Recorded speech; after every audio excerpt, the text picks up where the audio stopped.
How's it going there, everyone? It's Mr. Zen over here bringing you guys a brand new anime discussion. And for today's segment, guys, we are going to be talking about One Piece episode 760, guys. It just came out, and I'm excited to talk about this episode because for one thing, there was some slight differences in watching this episode, guys, because for a fact that for many manga readers, that already read the chapters that are involved throughout this entire arc, we were actually anticipating for this specific episode because for a fact, this episode, guys, this episode was for a fact the most darkest episode that was supposed to be shown, but in the anime it was toned down just a tiny tad bit. I'm assuming it's just for, probably because they don't want to be showing it to be too flashy and gory for many viewers, because they still want to keep this as a teen oriented show, so that's the thing with that. Was kind of like when I was watching this episode, I was looking at it and I'm thinking, like, I felt like, when I read this, I could have sworn it felt more gruesome and more dark, and there was more blood involved when I remember watching this. But then again, like I said, it's Toei Animation. Toei Animation doesn't want to ruin the image of One Piece, because for right now, as a fact, One Piece right now is the leading #1 anime, actually I should say #1 manga seller for Shonen Jump, so they don't really want to tarnish that name, and One Piece has never been shown to be a gory anime. That's my honest opinion, and this episode, like I said, it was toned down, but like if you guys read the manga, you guys would have seen already that Nekomamushi and Inurashi, when they were actually held up against the posts, they were actually bleeding. They were like scratched and battered. You were just looking at reading this chapter. When you were reading, you're just like, holy snap! You're reading this and you're wondering, like, wow, Oda went all out in this arc. And when you're watching it animated, you're probably wondering, like, it's not as dark as one would have thought it was gonna be when they animated. I mean, don't get me wrong, I enjoyed this episode very much. Don't get me wrong. I enjoyed the fight with Nekomamushi versus freaking Jack, and my god, that still was pretty interesting. Don't get me wrong, it was a lot of jumping involved with Nekomamushi, but I'm probably assuming that they're probably trying to show that Nekomamushi's agile and more vigilant than Inurashi, versus Inurashi is just pure strength into an attack. He's slow. He's supposed to represent the slow and steady dog, and Nekomamushi is supposed to represent that fast and agile cat. That's how it was supposed to represent. And like I said, the characters were portrayed very well in this anime episode. It's just that, like I said, they didn't want to keep it too R-rated in terms of how they wanted in the appearance for many viewers. Because remember, I believe One Piece is the demographic is about teenagers, not necessarily older adults. So you guys gotta remember that Toei is trying to be careful in the way they're trying to portray this anime. But like I said, very well though. Still very well thought out. The only thing that kind of also did downside, because there's still pros and cons to this anime. Don't get me wrong, I'm just like letting out my opinions on this. But like I said, there are still pros and cons. And like I said, there's another con that I kind of really didn't like about this episode, was for the fact that it still was talking too much of the previous episode. Like, like we get it. You guys like to recap. We get it. But enough is enough when you want to watch the show and want majority to be canon instead of just, instead of just being a purely just recap. I get it. Just that's about it for I would say that's the cons of the anime episode, and instead of being too gory as to how Oda was representing it in the manga. But other than that, everything else was perfect. Everything was perfect. The battle was pretty well. I'm still loving Jack's transformation. Jack's transformation is pretty intense. I'm loving the way that he transforms back from Zoan back to his human form. It's pretty cool in the way, in a sense, and I'm loving the way that Jack's weapon is always showing too. That like he has like these tusks that were apparently on his shoulder, but apparently they're actually swords on the hand. And I'm wondering, like, wow, I can't believe Jack is that. He's kind of being shown as this ruthless pirate throughout this whole entire episode. And it's being shown that Jack himself, guys, is actually very formidable foe again in this episode. Again, guys. And that's the thing that I'm loving about with this character, Jack. He's being shown that this guy really is the right-hand man of Kaido himself. Kaido of the Yonko.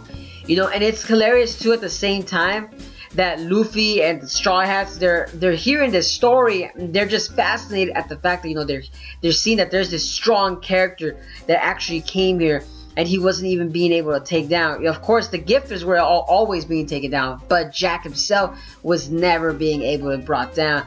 And Nekomamushi and Inurashi, the strongest fighters in Zou Island, seem to have even trouble with Jack himself, which goes on to say just how strong is Kaido. Just how freaking strong is he? You know, that's the thing with Kaido. Like, what is Kaido's devil fruit ability? What is he, like pure hockey based like Shanks? Or is he like a mythical Zoan fruit? Or is he an ancient Zoan fruit? We don't know that with Kaido. They didn't show it too much. They're not trying to show too much of Kaido, but in the following arcs that's going to be involving after this one, Kaido will prominently actually show himself. But like I said, Jack in this episode, like I said, I'm not trying to digress too much from Jack, but Jack himself, guys, Jack is a strong opponent at hand. And that's the thing with Jack, is that it seems that even though he had a very strong stamina and strong defense, he had to resort to using Caesar's poisonous weapon. And that's the thing, that he had to use that because of the fact that it seems that the minks were giving him a hard time. And it seems that he wanted to end this quickly. Because the thing is, remember, Jack loves to be in power. Jack loves to be in power. And, you know, it just shows off that very antagonistic personality of Jack. He's a ruthless killer. Him and his men were actually killing minks. Like I said, it was still dark in a sense. They're ambiguous at the fact that, you know, they were killing, but we all know for sure those minks are dead. They're dead. No. And by the way, the Swordly Hat Pirates finally made it to Zou Island, and I was excited to see that because it was a breath of change for us viewers, because of the fact that we haven't seen Sanji and his crew for a while now. Remember, the whole Dressrosa arc was just Luffy and Law against Flamingo, with Zoro, Usopp, Robin, you know, of course, all those side characters, but Sanji, Nami, Chopper, and Caesar, you know, they weren't really involved in Dressrosa, you know, they were just very there for brief appearances, but then they went into, you know, into another different arc. But remember, this arc is gonna involve Sanji and the rest of the crews. And the thing that I love that kind of raised eyebrows in this episode, guys, was for a fact that in the episode, Chopper hit Caesar in the back of his head or somewhere on his body. But then it goes along saying that, wait a minute, that part didn't really make any sense. Because, you know, you're wondering as to, isn't he a Logia? Isn't Caesar a Logia that he can't be actually hit by a random audience? So he's made of gas, but yet Chopper is able to hit him. I'm assuming that Toei did that as a comical gag, not necessarily being as a serious moment. Because remember, One Piece can't be serious. You can't take it as a full serious anime. It's not that kind of show. You know, it's still comical in a sense. Because remember, Shonen is still always showing a little bit of comedy in every aspect that they can. And I'm assuming this part was actually shown comical. So remember, guys, you know, it did raise eyebrows for me for a second. I was like that too. But, you know, like I said, I personally think it was meant for more of a personal gag himself. Because even Sanji himself, I think he was trying to hit him too. And by the way, it's kind of weird seeing Caesar with Sanji and the crew, because of the fact that we've seen him in the previous arcs before Dressrosa and Punk Hazard. We've seen him as an antagonistic, you know. So, like, we're just wondering as to, like wow, you know, this arc is going to involve Caesar. I don't want to spoil too much, but just put it this way, that Caesar does help out the minks. He does. Not that he wants to, but he does, though. But like I said, though, like, it's just weird seeing Caesar on, I want to say the good side, but just being used like that. Because, you know, like I said, Sanji wasn't really the one that actually took care of Caesar. It was really Luffy himself. But, you know, still funny right there, guys. But like I said, though, you know, like I said, this anime episode was very entertaining, guys. I loved it, and I'm actually anticipating for the next episode, because for fact, the next episode, guys, we are actually going to see more of Sanji's crew involvement now on Zou Island. And like I said, in this episode, they involved that basically the Straw Hats actually saved Zou Island. And they really did, guys. They really did. Not even with Sanji's crew, but just the whole Straw Hats in general, guys. Like I said, and remember, it said in one of the papers that Jack died. I'm gonna let you guys all know this. Another spoiler alert. Spoiler, guys. If you want to end this video, just end it now. But Jack is alive. The newspapers read it wrong. You know, they probably kind of witnessed that because of the fact that maybe he might have fell in the sea or something along the line of that. But no, Jack is alive. Don't listen to that newspaper, guys. Don't listen to that newspaper. That's all for those anime lovers.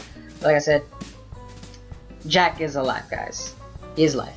But that's it for today's anime, guys. Like I said, I enjoyed this anime episode. It was very entertaining seeing Nekomamushi Inurashi again handling Jack himself.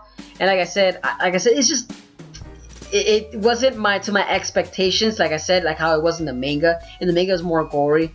But like I said, Toei, like I said, they're handling the business. They're handling the animation studio. And like I said, they don't want it too gory for many viewers. Like I said, they don't want to harnish Oda's work.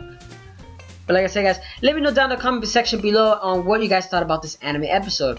What did you guys think about Inurashi and Nekomamushi? Did you guys enjoy him fighting Jack? And what do you guys think about Jack himself, guys?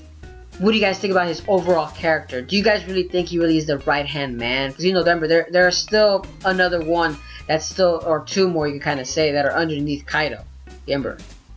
So, let me know down in the comments below, guys. And as always, guys, if you guys enjoy my content, give a like, comment, share, and subscribe for more One Piece anime related content. And as always, guys, hope you guys have a wonderful day. But this is Mr. Zen, signing out.